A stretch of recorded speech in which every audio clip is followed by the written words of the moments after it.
Qanunvericilik isə açıq şəkildə bildirir ki, əməyin təhlükəsizliyinin təmin edilməsi birbaşa işə götürənin məsuliyyət sahəsinə girir. Məlum olduğu kimi, Azərbaycan Respublikası Konstitusiyasının 35-ci maddəsinə əsasən hər kəsin, həmçinin Əmək Məcəlləsinin 207-ci maddəsinə əsasən işçilərin təhlükəsiz və sağlam şəraitdə işləmə hüququ vardır.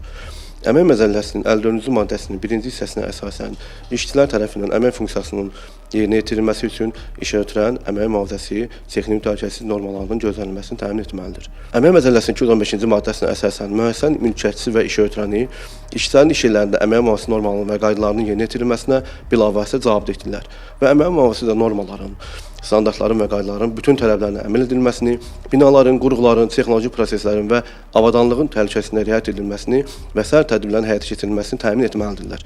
Əmək Məcəlləsinin 217-ci maddəsinə əsasən işə götürən istehsalda baş verən bədbəxt hadisənin ağırlıq dərəcəsindən asılı olmayaraq, hadisənin araşdırılması üçün dərhal həmin hadisə baş verən günü əmək qanunvericiliyinə əməl olunmasına dövlət nəzarətini həyata keçirən orqana məlumat verməyə borcludur.